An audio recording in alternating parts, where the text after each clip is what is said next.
Hello friends, मैं अमित कुमार जायसवाल आप सभी को छत्तीसगढ़ स्थापना दिवस की ढेर सारी बधाई।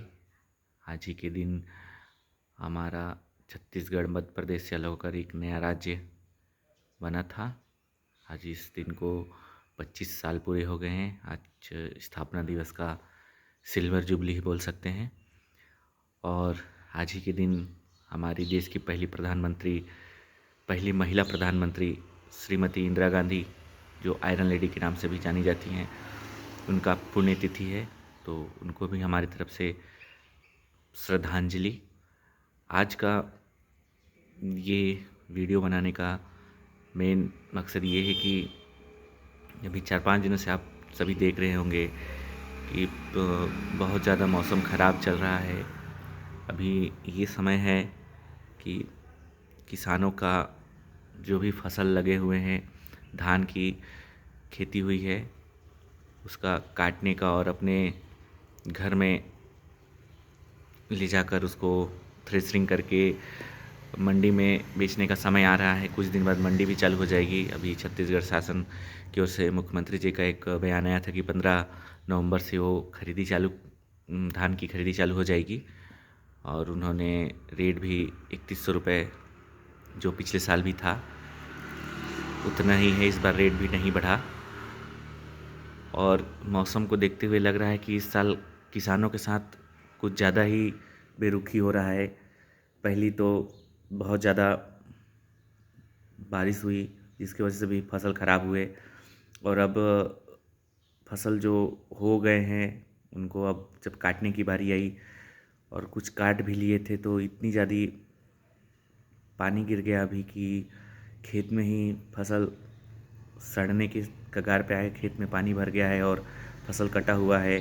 और जिनकी फसल नहीं कटे हैं वो फसल गिर कर भी पानी से लग गए हैं, जो मौसम की वजह से सड़ रहे हैं खेत में ही। तो ये एक है कि कोई भी चीज़ जो बड़ा नुकसान होता है, कुछ भी होता है, वो गरीबों के साथ ही होता है, किसानों के साथ ही होता है। क्योंकि ये किसी के पास शिकायत नहीं करते कि मेरे साथ ये हो गया, मेरे साथ वो हो गया।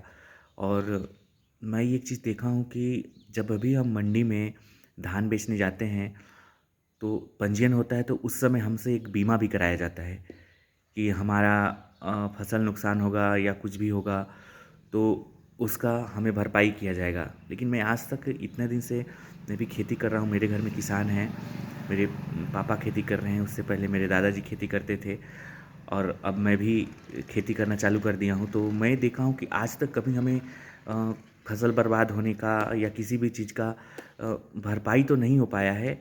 और पता नहीं इसका क्या मानक रखते हैं वो लोग कि समझ नहीं आता है कि कितना फसल बर्बाद होगा या कितना नुकसान होगा उसके बाद हमें मिलेगा या कितना नहीं होगा। इससे आज से 2 साल पहले जब बारिश नहीं हुई थी और बहुत जगह पे पूरी तरीके से धान की खेती नहीं हो पाई थी, क्योंकि हम लोग का एरिया जो है वो पूर्णतः बारिश पे ऊपर डिपेंड रहता है कि हमारे यहाँ खेती हो पाएगी कि नहीं हो पाएगी।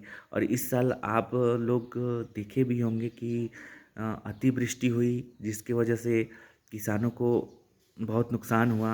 एक बार तो जितने भी वो लोग बीज लगाए थे वो पूरी तरीके से सड़ गए, दोबारा उनको बीज लगाना पड़ा, दोबारा उनको क्या बोलते हैं, ज़्यादा खर्च बैठ गया। और इस साल ऐसा बुरा स्थिति था कि खाद भी नहीं मिल रहा था। यूरिया जो होता है नाइट्रोजन, हमें 1100 रुपये बोरी तक खरीदना पड़ा, क्योंकि सोसाइटी में खाद ही नहीं आया इस बार। डीएपी जो हमें 1350 रुपये में मिलता है, यूरिया जो 270 रुपये में हमें सोसाइटी में मिलता है, वो यूरिया इस बार हम 1100 में खरीदे हैं।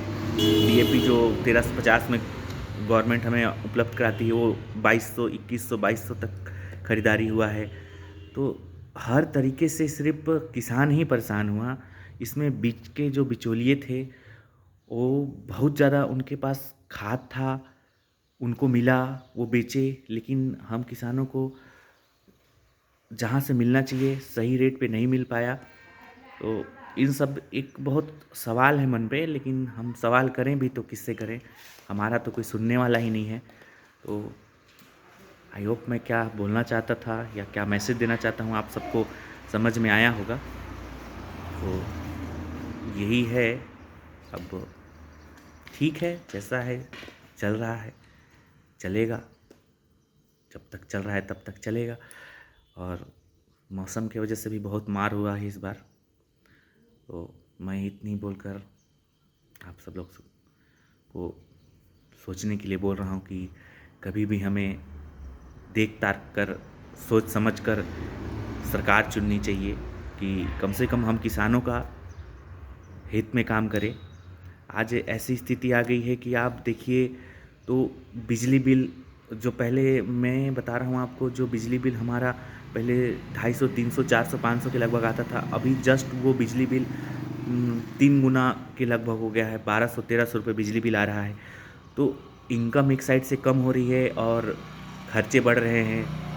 पहले हमें बिजली पे सब्सिडी मिलती थी, वो भी बंद कर दिया गया है, वो भी हमें नहीं मिल रहा है। और साथ में जो किसानों को जो खाद सब्सिडी में मिलता था, जो डीएपी सब्सिडी में मिलता था, वो नाम के लिए तो है, और लेकिन उस पे हमें मिल नहीं पा रहा है क्योंकि सोसाइटी में खाद आ नहीं रही है। और आ नहीं रहे तो हम जाएँ कहाँ? और खेती करनी है तो हमें बाहर से खरीदना पड़ेगा। पर मुझे ये समझ में नहीं आता है कि बाहर के व्यापारियों को खाद कहाँ से मिल रहा है? गवर्नमेंट उनको उपलब्ध कैसे करा रही है? हमारे पास, हमारी सोसाइटियों में, हमारे मंडी में वो खाद क्यों नहीं पहुँच पा रही है? कहीं न कहीं तो गड़बड़ है। इस चीज़ का गवर्नमेंट को एक्शन लेना चाहिए कि जब बाहर आपको जितना चाहिए, जितना मर्ज़ी चाहिए, उतना खाद आपको बाहर से मिल जा रहा है और वो उनकी मर्ज़ी के रेट से मिल रहा है, तो सोसाइटी में वो खाद क्यों नहीं पहुँच रही है? क्योंकि बीच का जो सब्सिडी है वो उनको खा जाना है। यही हाल है। अब क्या बोलिएगा इस चीज़ पे? ज़्यादा बोलेंगे तो पता चला हमारे ऊपर भी एक्शन होना चालू हो जाएगा। तो बस यही कहना था, सरकार को इतना ध्यान देना चाहिए गरीब वर्ग के लिए, किसान वर्ग के लिए, कि कम से कम उन्हें सही फैसिलिटी मुहैया कराया जाए। कम से कम उनका जो बेसिक ज़रूरतें हैं, जैसे कि मंडी में अभी धान के लिए जो होगा कि अच्छे से उनकी धान खरीदी हो, और मौसम की वजह से जो कुछ नुकसान हुआ है, थोड़े बहुत अनाज भी क्या है बर्बाद हो गए हैं, तो उसके लिए भी गवर्नमेंट को एक सुविधा देना चाहिए कि थोड़ा उनके साथ नरमी बरती जाए और उनकी सारी फसल खरीदी जाए, उनकी सारी धान को खरीदा जाए। और इसलिए अब मैं इतने कहकर आप सबको धन्यवाद, और फिर से आज छत्तीसगढ़ की स्थापना दिवस की ढेरों बधाई। आज हमारा छत्तीसगढ़ को 25 साल पूरी हो गए हैं, और धन्यवाद।